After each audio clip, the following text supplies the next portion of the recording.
Fala galera, nós estamos aqui para mais um estudo bíblico.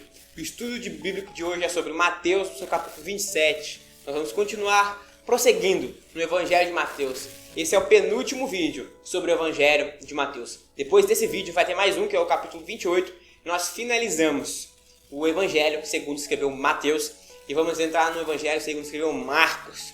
E assim vamos progredindo e ler todo o Novo Testamento, beleza? Então se você não quiser perder esse vídeo e os próximos vídeos e não quer perder como você perdeu ou não os vídeos passados, já se inscreve no canal, deixa seu like, compartilha e comenta o que você achou do vídeo para que esse canal continue produzindo vídeos para edificar a vida das pessoas. No versículo 1 diz: ao romper o dia, todos os principais sacerdotes e anciãos do povo entraram em conselho contra Jesus para o matarem.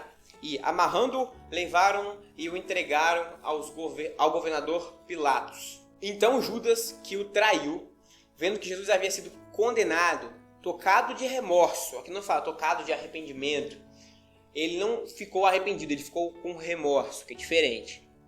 Devolveu as 30 moedas de prata aos principais sacerdotes e aos anciãos, dizendo: pequei, traindo sangue inocente. Eles, porém, responderam: que nos importa? Isso é com você. Então Judas, atirando as moedas de prata para dentro do templo, retirou-se e se enforcou. Esse foi o erro de Judas. Se ele tivesse percebido que ele percebeu que fez besteira, que ele pecou contra Deus, que ele matou um inocente. Mas ao perceber isso, se ele tivesse corrido, se prostrado e pedido perdão e clamado a Deus por perdão, Deus, quando ressuscitasse, ia de encontro a Judas, iria se revelar a Judas, iria perdoar Judas, e Judas seria mais um dos apóstolos que pregaria o Evangelho, talvez escreveria uma epístola, porque a epístola de Judas não é esse mesmo Judas, é outro Judas. Então, talvez ele escreveria uma epístola, só que infelizmente ele foi para o caminho mais fácil, que é fugir da dor, e ele se enforcou. E os principais sacerdotes, pegando as moedas, disseram: não é lícito colocá-las no cofre das ofertas, porque é preço de sangue. E tendo deliberado, compraram com elas o campo do oleiro para o cemitério de forasteiros. Por isso aquele campo é chamado até hoje, campo de sangue. Então se cumpriu o que foi dito por meio do profeta Jeremias: pegaram as 30 moedas de prata, preço em que foi estimado aquele a quem alguns dos filhos de Israel avaliaram, e as deram pelo campo do oleiro, assim como me ordenou o Senhor. Jesus estava em pé diante do governador, e este o interrogou, dizendo: você é o rei dos judeus? Jesus respondeu: o Senhor está dizendo isso. Porque se pensa comigo, se Jesus dissesse bem assim: sim, eu sou o rei dos judeus, na mesma hora Pilatos ia mandar matar Jesus. Por quê? Porque Pilatos não ia querer um rei para combater o reinado de Roma, porque eles tinham a ideia de que Jesus veio como rei, os judeus tinham a ideia de que Jesus ia vir como rei, o Messias ia vir como rei para dominar sobre os outros povos, né? Então Jesus, de forma sábia, disse: o Senhor está dizendo. E sendo acusado pelos principais sacerdotes e pelos anciãos, Jesus nada respondeu. Então Pilatos perguntou: não está ouvindo quantas acusações fazem contra você? Mas Jesus não respondeu nenhuma palavra, a ponto de o governador ficar muito admirado. Aqui vai falar sobre a profecia, porque ele foi mudo, como uma ovelha, mudo a um abatedouro, né? Então, ele, para cumprir a profecia, ele não poderia falar muito, tá? Ora, por ocasião da festa, o governador costumava soltar ao povo um preso, conforme eles quisessem. Naquela ocasião, eles tinham um preso muito conhecido, chamado Barrabás. Estando, pois, o povo reunido, Pilatos lhe perguntou: quem vocês querem que eu solte, Barrabás ou Jesus, chamado Cristo? Porque sabia que era por inveja que eles tinham entregado Jesus, né? Então, o Pilatos ele reconhecia que Jesus era um homem inocente e que ele foi entregue injustamente. Só que isso não tira o peso do que Pilatos fez. Porque ele bateu o martelo. Por mais que ele sabia que era inocente, sabia que era um julgamento injusto, ele bateu o martelo. É como se fosse um juiz diante de um réu, e esse réu, o juiz sabe que esse réu ele é inocente, mas as pessoas estão acusando ele. E esse juiz dá como criminoso. O juiz é cúmplice e vai pagar o preço juntamente, mesmo sabendo que o réu era inocente. E estando Pilatos sentado no tribunal, a mulher dele mandou dizer-lhe: não se envolva com esse justo, porque hoje, em sonho, sofri muito por causa dele. Mas os principais sacerdotes e os anciãos persuadiram o povo a que pedisse Barrabás e condenasse Jesus à morte. De novo, o governador perguntou: qual dos dois vocês querem que eu solte? Eles responderam: Barrabás. Pilatos lhe perguntou: o que farei então com Jesus chamado Cristo? Todos responderam: que seja crucificado. Pilatos continuou: que mal ele fez? Porém eles gritavam cada vez mais: que seja crucificado. Vendo Pilatos que nada conseguia e que, ao contrário, o tumulto aumentava, mandou trazer água e lavou as mãos diante do povo, dizendo: estou inocente do sangue deste homem. Fique o caso com vocês. E o povo tudo respondeu: que o sangue dele caia sobre nós e sobre os nossos filhos. Por mais que Pilatos aqui tenha lavado as mãos e falado que agora a decisão era com eles e o sangue dele não era sobre ele, Pilatos também foi cúmplice, porque ele tinha o poder de negar a morte de um inocente. E ele deixou que pessoas tomassem a decisão, sabendo que essas pessoas iam querer matar o inocente. Ele permitiu. E permitir, no caso aqui, ele se omitiu. E a omissão também é compactuado. A omissão também é compactuar com o erro. Então Pilatos lhe soltou Barrabás e depois de mandar açoitar Jesus, entregou-o para ser crucificado.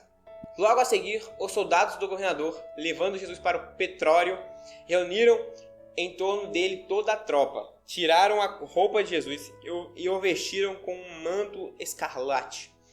E tecendo uma coroa de espinhos, a puseram na cabeça dele, e colocaram um caniço na sua mão direita. E ajoelhando-se diante dele, zombavam, dizendo: salve, rei dos judeus! E cuspindo nele, pegaram um caniço e batiam na sua cabeça.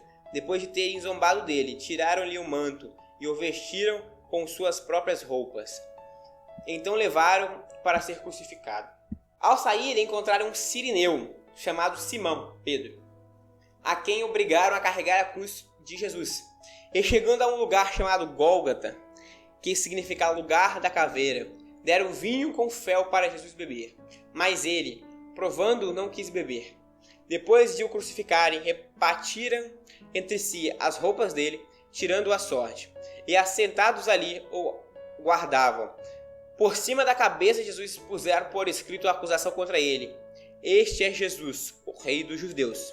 E 2 ladrões foram crucificados com ele, um à sua direita e o outro à sua esquerda. Aqui, em outros evangelhos vão dizer que este é Jesus, o rei dos judeus. Foi escrito nos 3 idiomas usados na época, tá? Então, só esse adendo mesmo.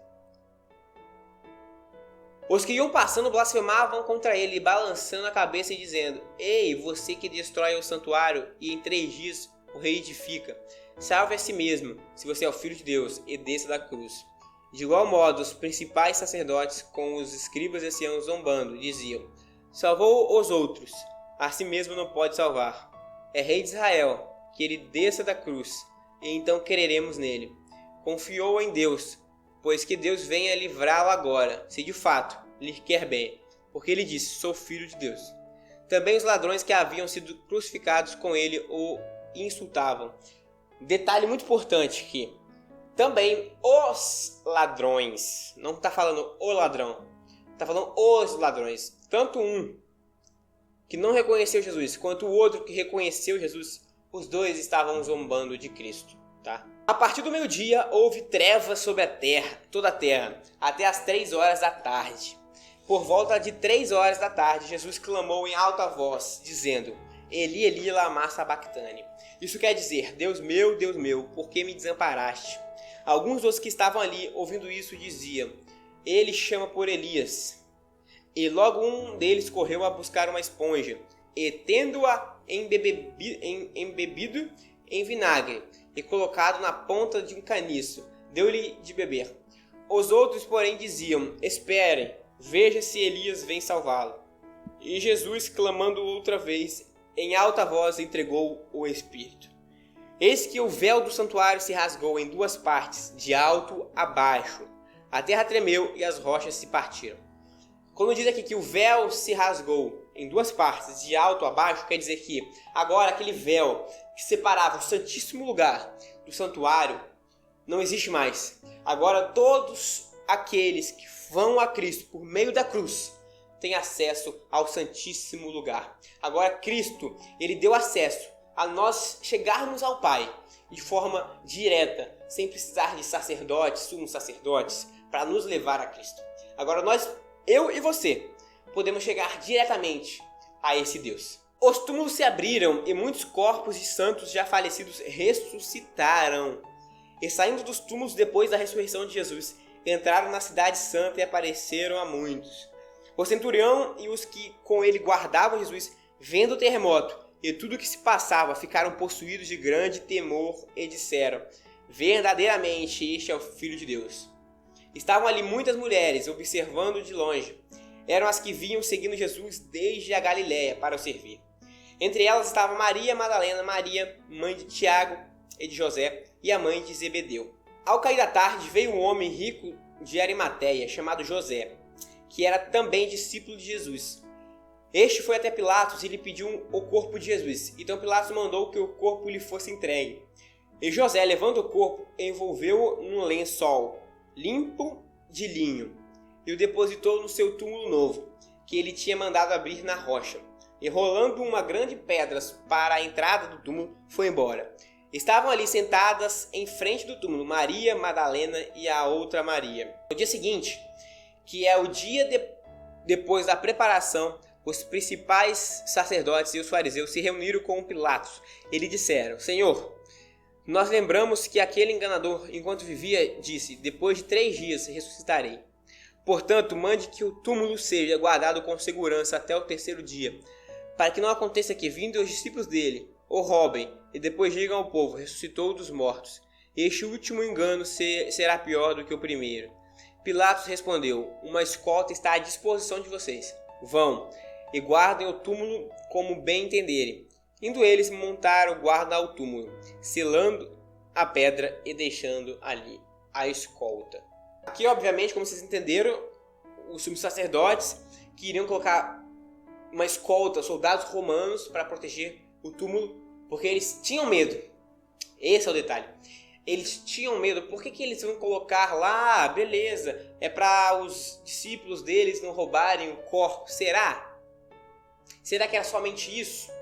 Ou será que no fundo eles também tinham um pouco de medo? Porque eles não eram qualquer homem. Se fosse qualquer homem, realmente eles só ficariam preocupados com outras pessoas roubando o corpo de Jesus. Mas eles sabiam que Jesus tinha ressuscitado mortos, tinha curado paralíticos, que Jesus tinha feito várias obras magníficas e milagres estrondosos. Então, no fundo, eles também tinham um pouquinho de medo de Jesus realmente ressuscitar dos mortos. Então, como desculpa também por um fato que era factível, que eram os discípulos roubarem o corpo de Jesus, ele usava essa desculpa para poder esconder, no fundo, o medo. Porque no fundo ele sabia que aquele ser humano ali, que era Jesus Cristo, ele ao mesmo tempo que era um ser humano, eles também sabiam que era o próprio Deus encarnado.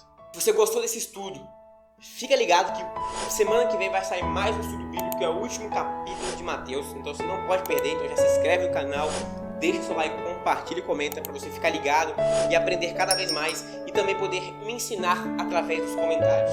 Então, valeu!